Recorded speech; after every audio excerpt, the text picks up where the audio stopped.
It's a waste for a middle school dropout like you to even be on a bus. You should walk and suffer instead. During the company trip, I was left behind at a service area because of my bossy supervisor. I wondered what I had to endure this, but an unexpected turn of events was waiting for me. My name is Kevin. I lost my parents in a traffic accident when I was in elementary school. It was my grandparents who took me in while I was grieving. Thanks to them, I was able to overcome the sadness of losing my parents. We weren't a wealthy family, but I had happy days. My grandfather used to say, "People should help each other to live. Kevin, you should become someone who can help others." I've always kept that in mind. In high school, a significant incident occurred. A classmate named Michael was harassing another student named James. The harassment escalated daily, and James became increasingly dispirited. I wasn't close to James at the time, but I wanted to do something for him. I thought it was time to help someone, just as my grandfather had taught me. One day, seeing Michael hurling insults at James, I intervened, saying, "Stop it, that's way too much." Michael was momentarily surprised, but quickly became confrontational. "What's it to you? Mind your own business." "It's normal to stop someone who's being cruel," I retorted. Playing the hero, annoying, he sneered. Michael left with a click of his tongue. James thanked me, and I thought that would be the end of it, but I was wrong. Michael shifted his target to me. "So you want to protect James? Then you should be the sacrifice, Mr. Hero." He started to mock me relentlessly. Especially after he found out I had no parents and was living with my grandparents, it got worse. He even ridiculed the packed lunch my grandmother made for me, saying, "That is a plain packed lunch. Can't your grandma make anything better?" Sure, my packed lunch had more traditional dishes, but I liked it. More than anything, I couldn't stand him speaking ill of my family. I ignored him, thinking it a waste of time to engage, but the stress gradually built up. One day, as usual, Michael picked on my packed lunch. "Eating trash again. You should just cut tie with your grandma who can only make that kind of lunch." Hearing that, I reached my limit. There's no way one should speak like that. Before I knew it, I had grabbed a water bottle nearby and thrown it at Michael. Whoa, Michael dodged skillfully, so the bottle hit the window instead. The glass shattered with a loud noise. I was burning up and breathing heavily. What happened? Attracted by the noise, our teacher, Mr. William, came into the classroom. What followed was a flurry of cleaning up the broken glass and explaining the situation to Mr. William. After hearing from both Michael and me, Mr. Williams said, "Michael went too far, but Kevin, responding with violence is also wrong." I agreed and apologized quietly. In front of Mr. William, Michael also apologized to me, albeit reluctantly. However, this incident made Mr. William keep a closer eye on me. I was labeled as someone quick to anger. It was an unpleasant experience, but fortunately, the harassment towards James stopped. If James wasn't suffering anymore, I decided to take it as a win. By the time I was a senior in high school and it was time to choose my career path, I decided to work in caregiving. Spending time with my grandparents sparked my interest in working with the elderly. While I did have the option of going to college, my grandparents, John and Margaret, said they would support me going to college if I wanted to, but financially, it was tight, and the incident of breaking the window had sealed the deal, preventing me from getting any college recommendations. Besides, I had no particular desire to go to college and really wanted to ease the burden on my grandparents. I didn't see the need to study for entrance exams just to go to college, so I chose to work instead. Fortunately, I managed to get a job as a care staff member in a reputable nursing home, which seemed to relieve my grandparents. Given that the job was too far to commute from my grandparents' home, I moved out to live on my own upon securing the position. Working in caregiving was more challenging than I expected, both physically and mentally. One of my peers quit within 3 months, which I thought was understandable. Perhaps because I lived with my grandparents, I naturally understood the perspectives of the elderly.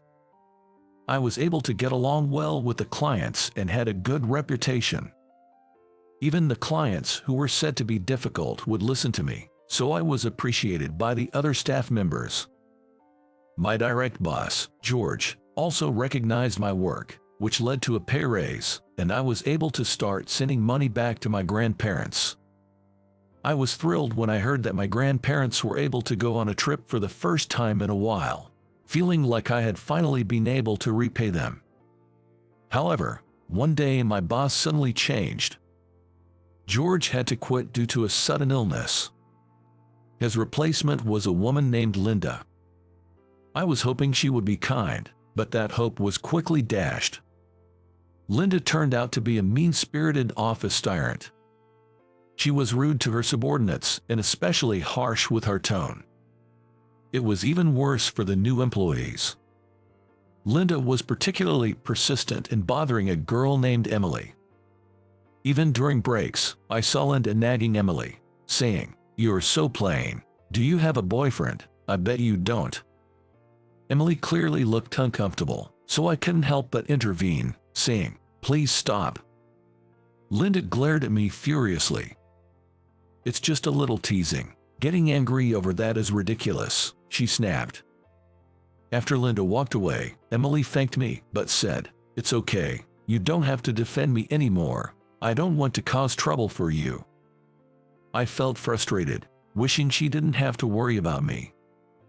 Emily's concerns came true, and Linda started targeting me. She harassed me in various ways when no one was watching. She would say things like, "Your high school was for idiots. It's not even a high school. You're the same as a middle school dropout." But having dealt with similar situations in high school, I was prepared to let such comments slide off me. I kept working calmly, unaffected by her. Seeing this, Linda became even angrier, but I remained unfazed. Meanwhile, I was still concerned about Emily and made a point to check in on her from time to time. Emily wasn't being harassed anymore and gradually opened up to me. Eventually, we became close enough to chat casually, and I found myself wanting to know more about her. I think I was starting to see her as more than just a colleague. Then, a company trip was announced. This event happens only once every few years. This would be my second time participating. Thanks to Mr. Thomas, the company president, splurging, we could relax in a luxury inn. Last time, I had great memories of enjoying lavish meals and relaxing in message therapy. Linda was in charge of organizing the trip. Though the inn was different from last time, we were going to stay in a well-known luxury inn again. I eagerly awaited the departure day. On the day of the trip, we headed to the inn on a charter bus. Mr. Thomas was the only one who would join later due to some errands. I had heard Emily would come, but she was nowhere to be seen. Perhaps she was absent due to illness or something else. I felt a bit sad. Halfway through, the bus stopped at a rest area for a break. With some time to spare, I wandered around the shops when Linda approached me. "The departure time has been extended by 40 minutes because the driver wants to check the bus," she said. "Is that so? Thank you," I replied, relieved at the extra time, which allowed me to have a leisurely meal. After eating, I headed to the bus 5 minutes before the new departure time. But the bus was nowhere to be found. I wondered if I had come to the wrong parking spot, but no buses were in sight in the parking lot. Panicking, I called Linda. "Linda, I can find a bus. Where are you?" Linda's laughter came through the phone. "The bus left about 40 minutes ago. We left because you didn't show up," she said. I broke out in a cold sweat. "But you said the departure time was extended by 40 minutes, I protested. "What are you talking about? I have no idea. You must have misunderstood. If you want to come to the inn, you'll have to get there on your own." she retorted. Linda had deliberately given me the wrong departure time to humiliate me. And telling me to get there on my own was easier said than done, given the distance from the rest area to the inn. While I was feeling helpless, Linda mocked, "We can turn the bus around now. Anyway, a bus is too good for a middle school dropout like you. You should walk and struggle," before hanging up. Using my cell phone, I looked up the route to the inn, which was situated deep in the mountains where public transportation was scarce. Unfortunately, it seemed faster to walk. I considered taking a taxi, but it was too expensive. Resigned and frustrated, I decided to walk. I would be exhausted by the time I reached the inn, but at least it was a reputable place. After walking for about 2 hours, I had made my way onto a mountain path. The inn should be close by now. That's when I suddenly spotted an elderly man. He was looking around the ground with a troubled expression, glancing around in all directions. "Is something wrong?" I asked, unable to ignore him. "I can find my cell phone. I must have dropped it around here while I'm picking flowers, but I can't remember the exact spot," he explained. "I'll help you look for it," I offered without hesitation. The elderly man was hesitant, but I assured him, "I'm not in a hurry." Together, we entered the forest and began our search. We thoroughly checked the path he had walked but found nothing. However, he was sure he had it just before starting picking flowers, so it had to be somewhere in the forest. After an hour with no luck, the elderly man said, "I feel bad making you stay any longer. It's okay to stop now," but I reassured him, "Please don't worry about it," and continued the search for the cell phone. An hour later, we finally found it. It was hidden beneath the fallen leaves. The elderly man expressed his gratitude over and over again. Even though searching for the cell phone took some time, it was worth it knowing I had helped him. After that, I walked for another hour and finally arrived at the inn. It had been a full 5 hours since I left the rest area. My clothes were soaked with sweat, and I was covered in mud from the cell phone search. I was eager to clean up in the shower. Upon entering the inn, a woman named Irene, who introduced herself as the proprietress, greeted me. She had the refined air expected of a high-class inn's proprietress. After giving my name, Irene said, "You've had a tough time. I'll show you to your room now," and led me to it. However, the room I was shown to could hardly be called clean by any standard. Although I was told I'd be staying in the newly renovated annex, I found myself in the old wing. Could there have been a mistake with the room assignment? When I mentioned the possibility of a mistake to Irene, she gave me a mean-spirited smile. "Linda specifically requested that you be placed in this room. Linda and I go way back. I couldn't possibly refuse a request from her," she explained. I couldn't believe Linda and Irene were in cahoots. Come to think of it, it was Linda who had decided on this inn. She must have been planning this harassment from the start. I was disgusted by the elaborate extent of the harassment. My fatigue suddenly intensified, weighing heavily on me. "This area is quieter than the new wing, so you should enjoy the peace," Irene said sarcastically before leaving. Dinner time came quickly, and the meal was served. However, it was so simple that it hardly seemed fitting for a luxury inn. Sandwiches were all that was offered. Irene stated, "This is all there is," when she brought the meal. It was nothing like what I had seen on the inn's website beforehand, and although I considered complaining, it felt pointless to protest. Moreover, despite having heard there would be a banquet, there was no sign of being invited at all. Eating alone, I reflected on my life thus far. Despite following my grandfather's advice to be kind to others, it never seemed to pay off. I even doubted my actions, wondering if I should have just kept to myself. I lost all interest in enjoying the massage therapy I had been looking forward to. Though I wasn't explicitly told not to take massage therapy, I doubted it would improve my mood. After taking a bath in the one provided in my room, I quickly crawled into the bed. Regretting my decision to come on this company trip, I fell asleep. The next morning, I was awakened by my phone's alarm. I heard we were going hiking in the nearby mountains, but I expected to be left behind again. As I pondered how to spend my day, someone knocked on my door. Expecting it to be breakfast, I was surprised to hear a deep voice saying, "It's Paul Thomas. May I come in?" The person at the door claimed to be Mr. Thomas.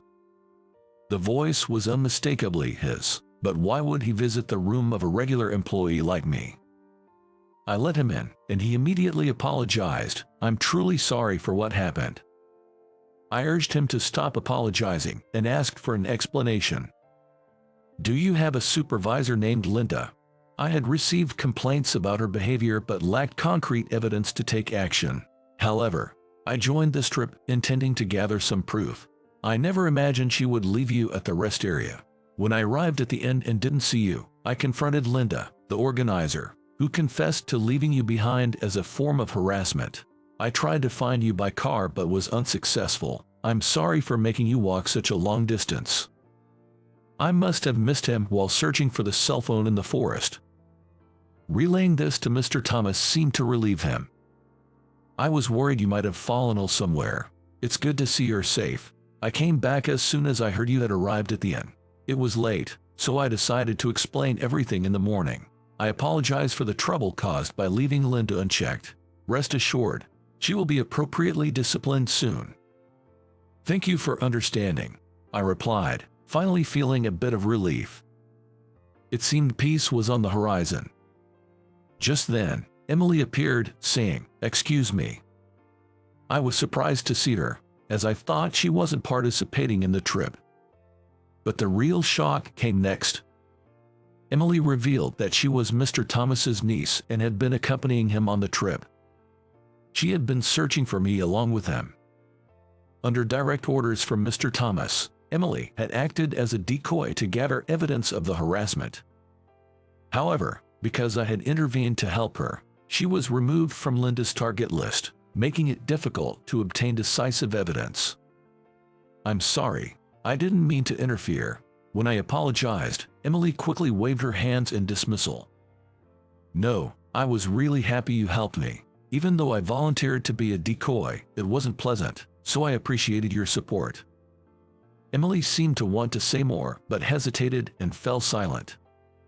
"Emily, at a time like this, why don't you honestly express your feelings?" Prompted by Mr. Thomas's words, Emily looked up suddenly. "Ever since you helped me, I've started to see you in a romantic light. I know this might be sudden and perhaps even unwelcome, but..." The idea of inconvenience was far from my mind. I have been interested in Emily as well, so her confession made me happy. When I shared my feelings, Emily blushed but seemed pleased. A sweet atmosphere, like that of a new couple, filled the space between us. "It looks like the issue with Linda is about to be resolved, and my dear niece has found a good man," Mr. Thomas said with a hearty laugh. Just then, another visitor arrived. It was Irene and the elderly man I had met on the mountain path. "Why are you here?" I asked surprisingly. The elderly man expressed his gratitude for finding his cell phone and revealed his true identity. He was Irene's father and the former head of the inn. Now, he only helped out occasionally but came to apologize for Irene's misdeeds. "I've caused you terrible trouble. You were supposed to check out tomorrow, but please stay until the day after. There will be no extra charge, and we'll ensure you receive proper service. And Irene, you must apologize as well," he sternly told Irene, who then apologized with a remorseful look. "Please accept my sincerest apologies." Feeling relieved after receiving an apology, I initially hesitated to stay another night, but the elderly man insisted, wanting to thank me for finding his cell phone, so I gratefully accepted his offer. I was promptly escorted to a clean room. I enjoyed the massage therapy and indulged in luxurious meals. The flowers the elderly man had picked were decorated in my room, leaving me thoroughly satisfied. Despite the challenges, I was able to leave feeling refreshed. Later on, it was discovered that Linda had also been embezzling funds. Naturally, she was dismissed from her job. Due to her age, Linda is reportedly having a hard time finding new employment. Her habit of purchasing large quantities of luxury goods has led to her savings being depleted. Irene, too, was stripped of her role as proprietress and had to relearn basic manners from scratch. I was appointed to Linda's former position. Thankfully, I was personally chosen by Mr. Thomas for the role. Receiving encouragement to persevere with a sense of justice, I felt deeply moved, as if all my past actions had finally been rewarded. Furthermore, I reunited with James. After working for a company that manufactures caregiving products, James decided he wanted to interact directly with the elderly and join my workplace. James supports me, saying, "You helped me back in high school, and I couldn't do anything for you then." His assistance has been invaluable. Emily and I officially started dating. Mr. Thomas even mentioned, "You might become part of our family someday. With a good person like you, I feel reassured." Our relationship has been progressing smoothly, and I've been contemplating proposing to Emily recently. The day we become a family seems near. Upon marriage, I'm committed to building the happiest home possible.